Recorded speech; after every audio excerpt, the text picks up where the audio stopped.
नमस्कार, मैं doctor Anjali Sharma, assistant professor MS college Bikaner. आज की क्लास में हम इंडियन ट्रेडिशनल एम्ब्रॉयडरी को कंटिन्यू करेंगे। सबसे पहले हम बात करते हैं कर्नाटक की कसूती। कर्नाटक की कढ़ाई कसूती के नाम से जानी जाती है। इस कढ़ाई की लोकप्रियता न केवल भारत में बल्कि अन्य देशों में भी है। कसूती दो शब्दों से मिलने से बना है, का और सूती। का अर्थ है हाथ तथा सूती का अर्थ है धागा। इस प्रकार कन्नड़ भाषा में कसूती कढ़ाई को सूती धागों से हाथ की कढ़ाई भी कहा जाता है।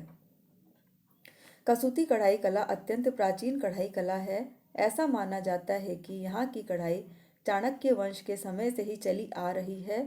6ठी शताब्दी में यह कढ़ाई कला काफ़ी विकसित एवं प्रसिद्ध थी।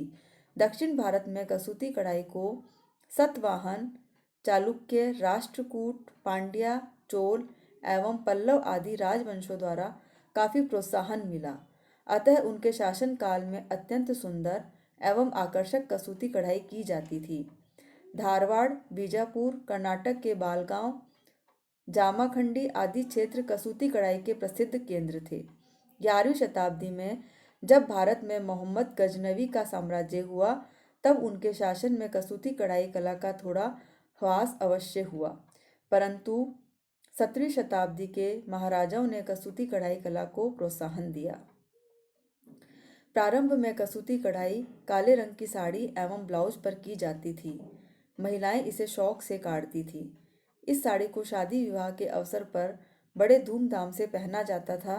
दुल्हन के लिए काले रंग की पृष्ठभूमि पर कसूती कढ़ाई से अलंकृत रेशमी साड़ी को रखना आवश्यक होता था।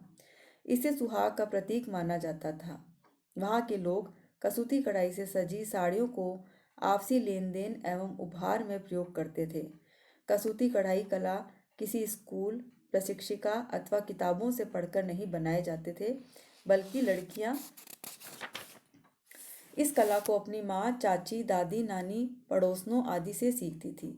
इस प्रकार यह कला वंशानुग्रह रूप से स्वयं ही पीढ़ी दर पीढ़ी हस्तांतरित होती रहती थी। कर्नाटक की प्राचीन इकाल साड़ी अत्यंत लोकप्रिय थी। सादी साड़ी पर कढ़ाई की जाती थी। कढ़ाई करके चौड़े बॉर्डर एवं चौड़े ही पल्लू बनाए जाते थे। चौड़े बॉर्डर को टोप टेनी कहा जाता था। नेगी एवं मुर्गी टाकों से साड़ी के बॉर्डर काढ़े जाते थे। नेगी, मुर्गी, गवंथी एवं मेथी टाके के सुंदर संयोजन से साड़ी के पल्लू काढ़े जाते थे। साड़ी के साथ चोली, जिसे वहाँ खान कहा जाता था, की भी कढ़ाई की जाती थी। खान के नमूने भी साड़ी के नमूने की तरह ही होते थे तथा रंगों का भी उसी प्रकार से संयोजन होता था।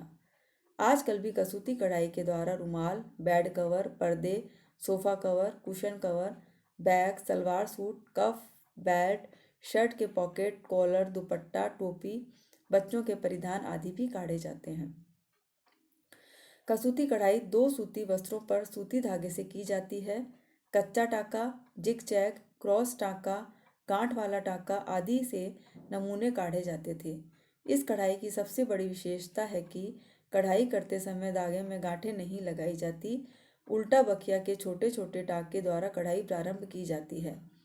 टाके अत्यंत सूक्ष्म, छोटे, सरल और महीन लिए जाते हैं। कसूती कढ़ाई में नमूने काढ़ने के लिए नमूनों को वस्त्र पर नहीं छापा जाता है, बल्कि ताने एवं बाने के धागों को गिनकर कढ़ाई की जाती है। ताने एवं बाने के धागों को गिनकर एक इकाई बनाई जाती है। धागे की संख्या भी निश्चित की जाती है, जिसमें सामान्यतः 2 से 6 धागे लिए जाते हैं तथा इन्हें इकाई मानते हुए संपूर्ण नमूने की कढ़ाई की जाती है। धागे की इकाई में परिवर्तन नहीं किया जाता है। इसी इकाई के द्वारा नमूने की बारीकी अथवा खुरदरेपन का पता चलता है। 2 धागों से की जाने वाली कढ़ाई महीन एवं बारीक होती है एवं उभरा उभरा होता है। चटक रंगे सूती धागों का प्रयोग किया जाता है, जिसमें लाल, नारंगी, जामुनी, हरा, पीला और नीले रंगों की प्रमुखता होती है। गहरे रंग की पृष्ठभूमि पर सफ़ेद रंग के धागे से नमूने बनाए जाते हैं। इसमें रंग संयोजन भी प्रायः लाल के साथ हरा, नीला, पीला, सफ़ेद, नारंगी के साथ जामुनी, गुलाबी के साथ जामुनी, नीले के साथ नारंगी, पीले के साथ हरा एवं सफ़ेद रहता है। दूसरे शब्दों में कहा जा सकता है कि चटक एवं विपरीत रंगों के संयोजन से नमूने बनाए जाते हैं। कसूती कढ़ाई में पौराणिक गाथाओं पर आधारित एवं कलात्मक दोनों ही प्रकार के नमूने काढ़े जाते हैं।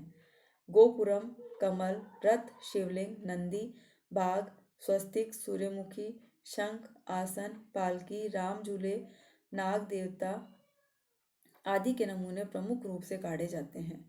पशु पक्षियों के चित्रों को भी सुंदरता पूर्वक अंकित किया जाता है। कसूती कढ़ाई में रंग बिरंगे सूती धागों से कढ़ाई की जाती है। कढ़ाई में सीधा, आड़ा, तिरछा एवं टेढ़े मेढ़े टाँके लिए जाते हैं। कसूती कढ़ाई में मुख्यतः 4 टाँके उपयोग लिए जाते हैं।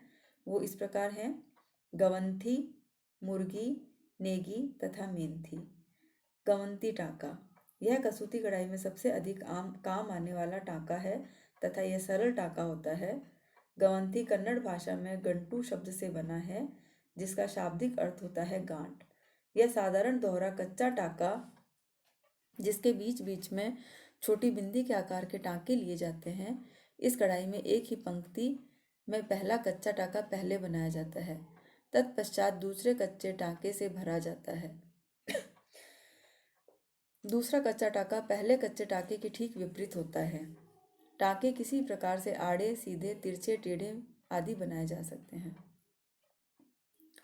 गवंती टाँके के उपयोग से नमूने की रूपरेखा बनाई जाती है।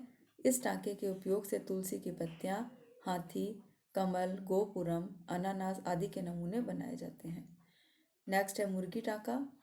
यह टाँका भी गवंती की तरह ही होता है, परंतु इसमें एक के बाद एक करके कच्चे टाँके से नमूने बनाए जाते हैं, अतः यह टाँका जिगजैग आकृति का होता है। यह टाँका एक सीढ़ी के समान दिखाई देता है। इसमें टाँके नियमित समान दूरी पर एक एक समान लंबाई के दिखाई देते हैं। इस टाँके के प्रयोग से चौकोर, त्रिकोण, अष्टमुख, पंचमुख, सप्तकोण, सीढ़ियाँ, फूल आदि के नमूने बनाए जाते हैं। गवंती की तरह ही ये टाँके भी वस्त्र के दोनों ओर एक जैसे ही दिखाई देते हैं। नेक्स्ट है नेगी टाँका। नेगी भी कसूती कढ़ाई में उपयोग किए जाने वाला एक टाँका है। कन्नड़ भाषा में नेगी शब्द का अर्थ होता है बुनाई, अतः नेगी टाँके से बने नमूने बुनाई की तरह ही दिखते हैं। नेगी टाँका भी साधारण कच्चा टाँका अथवा डार्निंग की तरह ही होता है। यह टाँका शुरू में छोटा लिया जाता है, फिर बड़ा करके पुनः छोटा किया जाता है। यह टाँका ताने अथवा बाने के धागों पर केवल सीधा या आड़ा बनाया जाता है तथा कभी भी तिरछा टाँका इससे नहीं बनता। अतः नेगी टाँके से बने नमूने वस्त्र पर तैरते से प्रतीत होते हैं। नेगी टाँके कभी भी बहुत बड़े नहीं बनाए जाते, क्योंकि प्रयोग के पश्चात वस्त्र अक्सर गंदा हो जाता है, जिसकी सफाई आवश्यक होती है। अतः बड़े टाँके को वस्त्र की धुलाई करते समय फंसकर टूट जाने की संभावना रहती है, इसीलिए टाँके छोटे लिए जाते हैं। कमल, मोमबत्ती, शेर, मोर आदि के नमूने इसी टाँके की सहायता से बनाए जाते हैं। नेक्स्ट तथा लास्ट टाँका है मेंथी। मेंथी टाँका साधारण क्रॉस टाँका होता है। कन्नड़ भाषा में मेंथी का अर्थ है मेंथी का बीज। यह टाँका मेंथी के बीज की तरह ही दिखाई देता है। मेंथी टाँका हैरिंग बोन से मिलता जुलता होता है। यह टाँका उभरा उभरा दिखाई देता है। इससे नमूने की भराई की जाती है। फुलकारी, चिकनकारी तथा कश्मीरी कसीदे में भी इस टाँके का बहुत उपयोग किया जाता है, परंतु इस टाँके की सबसे बड़ी कमी यह है कि इसमें नमूने बनाने में अधिक धागा खर्च होता है। इस टाँके के उपयोग से लैंप स्टैंड, गोपुरम, सूर्यमुखी, राम झूला, हाथी, नाग देवता, गणेश एवं अन्य नमूने बनाए जाते हैं। अब हम बात करते हैं मणिपुर की कढ़ाई, एम्ब्रॉयडरी ऑफ मणिपुर। मणिपुर की पहाड़ियों, घाटियों एवं झूलों से घिरा होता है। इसे गेम्स की भूमि भी कहा जाता है। मणिपुर के पर्वतीय प्रदेश की कढ़ाई अत्यंत लोकप्रिय एवं प्रचलित होती है। यहाँ की कढ़ाई कलात्मक होती है, जिसमें कलाकार नमूने को जीवंत ही वस्त्र पर उतार देते हैं। मणिपुर की स्त्रियां कढ़ाई, बुनाई, सिलाई, नृत्य एवं संगीत में भी काफ़ी कुशल तथा निपुण होती है। मणिपुर की कढ़ाई में कुछ ही टाँकों का उपयोग किया जाता है। सैटिन एवं कच्चा टाँका मुख्य रूप से काम में लाया जाता है। वस्त्र को एप्लिक वर्क से भी अलंकृत किया जाता है। कुछ कुछ वस्त्रों पर नमूने के अनुसार कांच अथवा अभ्रक के छोटे छोटे टुकड़ों को भी काज टाके से लगाया जाता है। शीशे का काम को अबला भारत कहा जाता है। Curtain, cushion cover, bed cover आदि में एप्लिक वर्क का काम किया जाता है। श्वेत मलमल के वस्त्र पर श्वेत मलमल के वस्त्र के उपयोग से टर्बन बनाया जाता है। यह देखने में अत्यंत सुंदर एवं वैभवशाली लगता है। मणिपुर की कढ़ाई में नमूने प्राकृतिक स्रोत से लिए जाते हैं। फूल पत्तियों, पशु पक्षियों, लताओं आदि को इतने सुंदर तरीके से काढ़ा जाता है कि दर्शक देखकर दंग हुए बिना नहीं रह सकते। नमूने बनाने के लिए रंग बिरंगे चटकीले सूती धागों का भी उपयोग किया जाता है। नमूने मुख्यतः गोलाकार बनाए जाते हैं। मणिपुर की फैनिक काफ़ी प्रसिद्ध है। इसे लुंगी या सारंग भी कहते हैं। यह वहाँ की स्त्रियों का एक मुख्य परिधान है। फैनिक को सुंदर सुंदर नमूने से काढ़ा जाता है। हल्के रंग के पृष्ठभूमि पर गहरे रंग के धागों से धारियों से नमूने बनाए जाते हैं। कई फैनिक में धारियाँ 3 विभिन्न चटकीले रंगों के धागों से फैनिक पर कढ़ाई की जाती है। टाके इतने सूक्ष्म, महीन एवं बारीक होते हैं कि देखने में ये बुने हुए से प्रतीत होते हैं।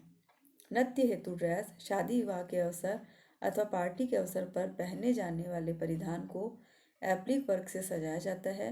पीले रंग के पृष्ठभूमि पर लाल रंग के कपड़े से एप्लिक वर्क द्वारा विभिन्न आकारों में परिधान पर बॉर्डर बनाए जाते हैं। स्कर्ट पर भी एप्लिक वर्क का काम किया जाता है। स्कर्ट को मणिपुरी लोग कुमी कहते हैं। साथ ही इसे कांच के छोटे छोटे टुकड़ों से सजाया जाता है। मणिपुर की कढ़ाई में मुख्यतः गोलाकार नमूने बनाए जाते हैं जिसे अकोबी कहा जाता है। इसमें प्रत्येक गोला दूसरे गोले से जुड़ा रहता है और आगामी गोलों को जोड़ने के लिए जगह बनाता है। अकोबी मुख्यतः 2 शेड के धागों लाल एवं काले से बनाया जाता है। कभी कभी दूसरे रंग के धागों को भी इसमें काम में लिया जाता है। थैंक्स।